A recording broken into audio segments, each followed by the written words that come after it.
am here with my friend Keith Byars. KB, we affectionately call him at his Friendship Cup. KB, say hello to everybody. Hello, everyone. Good to be here. Welcome. It's sunny South Florida. That's right. Welcome to Golf is a Mother Tucker. You know how it is. Yeah, it is, and so am I. But it's an honor to be here with you. We want to talk a little bit and share with the audience your event, the Friendship Cup. Yes. We're here at Jacaranda Country Club and all the greatness of this. But I'm gonna let you tell them about you because I don't want to tuck it up, and I can tuck up some things. So tell everybody. Well, I am Keith Byars from Dayton, Ohio, home of the reigning national champion college football, the Ohio State University Buckeyes. I'm an alumni. Went to Ohio State, played 13 years in the NFL, drafted in the first round with the Philadelphia Eagles, who are also the reigning Super Bowl champs. Hey, go ahead. But I became a free agent with the Dolphins and spent 3 of my 13 years in the NFL here in South Florida, and that's when I got an opportunity to meet you and know what you were all about and all things with For Life. But golf is similar to like football. Football, have different individual success, but we realize individual success does not happen without a team. Mm-hmm. You need a team around you. And I've always been a team-oriented player. And once I was in the NFL, during the off-season, you don't want to go play basketball and all that stuff, mess around and get hurt. Can't play that. Yeah, not that you can't get hurt in golf, but the competitive juice is a little less physically, being able to get hurt. And that's what I did in the off season.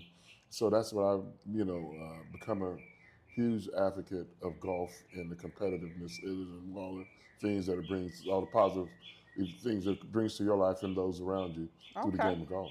Well, I just learned a lot of things about you.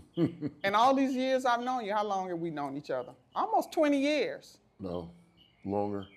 Is it longer? Yeah, it's 2025. I've known you last century. Not the age either one of us, because we look good for our age. No, but to hear all that history, because I don't know you from football. I know you from golf. Golf, right. And I'll never forget one time because I did LT's celebrity tournament, and you were like, "You're not a celebrity if I have to Google you." Remember you told me that? You was like, if I got to Google you, you're not a celebrity. Right. But I'm like, I had to Google all of y'all because I'm not a football fan. Right. I know all the football players, all the professional players because of golf. Football, I hate to say, could care less. I may watch Super Bowl, but no team.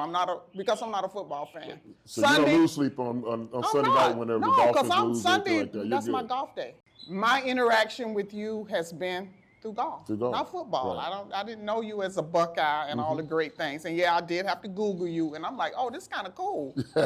Keith is cool. But the Friendship Cup has been a supporter of the work that I do in golf. There's a big pullback now on DEI, diversity, equity, and inclusion. We're not going anywhere, especially in this game. Not at all. We're about growing the game and making it more inclusive so more people that look like us can play. But my focus now is on the next generation coming up to make sure that the kids that are coming behind us get to experience all the opportunities that golf can provide. And organizations and events like your event, the Friendship Cup, make it possible because you support the work that I do. But we've been having a great time with Friendship Cup over the years. Yeah. Over the years. And you say it's been a long time. I think I was probably the first woman that got invited to play in the Friendship Cup. You were. Yeah, there were no women before me. Because it started with one of my former teammates, Mark Ingram. We were both with the Dolphins. That's right. He's from Michigan. I'm from Ohio. And Ohio State-Michigan rivalry is bigger than just the game, the football game. Right. And we were, in the locker room talking about, get some of my friends from Ohio, get some of your friends from Michigan, and let's play golf. It started off with two foursomes, So I had two foursomes, he had two foursomes. I forgot all about Mark. Yes, and it has grown. Mark Ingram is also the father of Mark Ingram Jr., who won the Heisman Trophy. Okay. So golf, like I said, similar. Football brought us together, but football would never tear us apart. Golf brings a lot of people together, but it doesn't tear you apart. Exactly. I started playing golf in 1986, my rookie year in the NFL. And it was 2 years later I found out that my Little League baseball coach was an avid golfer in the 50s and the 60s, and he was telling me he grew up in Savannah, Georgia, and would caddy, and if he made a dime for 2 bags carrying, that was a good day. So he's I said, his name was Al Freeman. I said, Miss Freeman, I didn't know you play golf. When you said, when I sacrificed my golf game for my kids and to help coach you guys in Little League Baseball. I didn't play golf for 15 years. I said, he said, in the summertime I was, volunteering and helping you guys out. So now that you guys are grown, he got back into golf. And so we took golf trips, and, he was always, was a mentor of mine. He passed away a few years ago.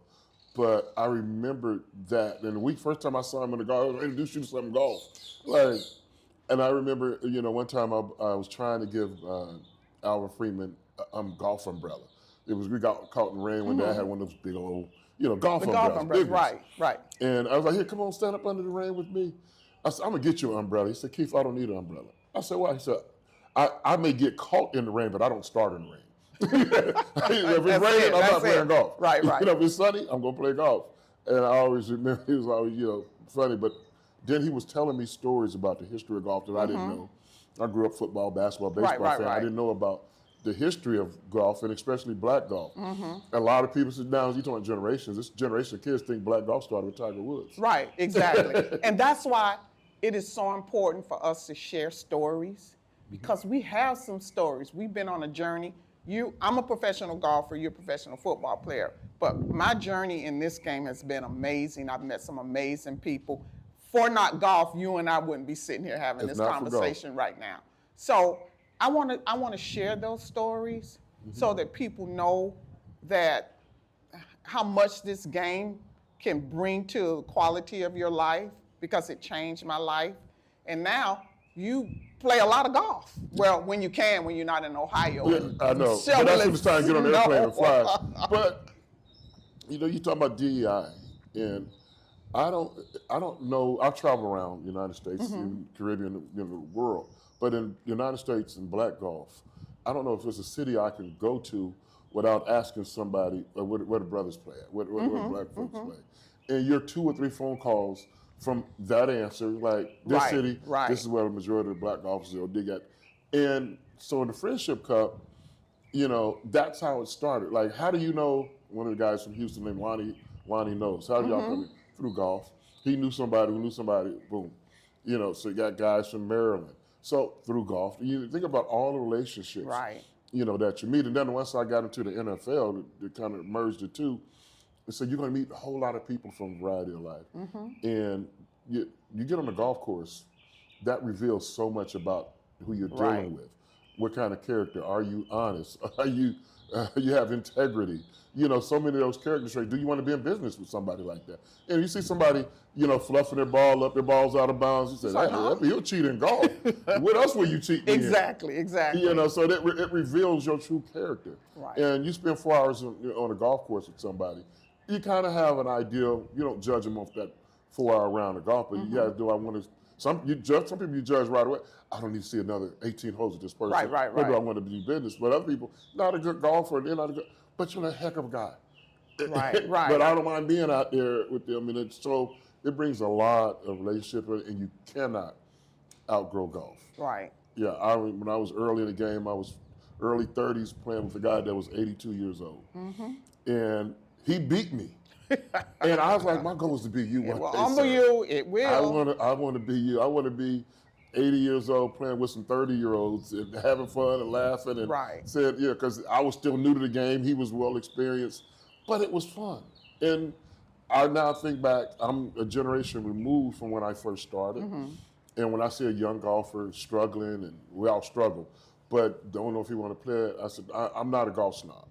Because people were patient when I started playing golf. Right, exactly. And now it's my turn to pay it forward, to be patient with someone else. And now I've seen some of the guys like, Keith, man, when I first started, I was terrible.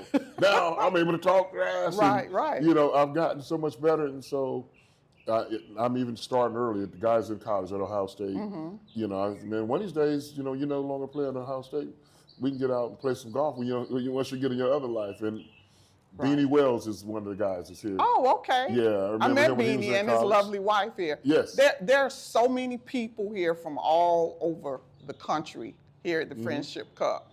And that's the beauty of it. Oh, yes. We all come together. It's not so much about who's going to hold up the Friendship Cup at the end. No. It's about the camaraderie and all of us being together. The fellowship is so important, and there are so many other events like this, but Friendship Cup is one of my favorites. Yeah. And I come so that I can see the people, because I don't get to see them until we come back, we come together, and that's the beauty of it. It's like a homecoming. It's, the calendar changes in January. Okay, it's getting closer to March. Right. We're going to get together, to have the Friendship Cup. Now we play it this weekend in March, and then summer's going to get together throughout later on the spring and summer, and then it's fall, and it's like, it's almost time for the Friendship Cup again. That's right. So it's fun. And if y'all can see, Keith and I are wearing the same color shirt. Yes, we are. And each team has a different color. You're and it representing says on on us, Championship Day. we're past champions.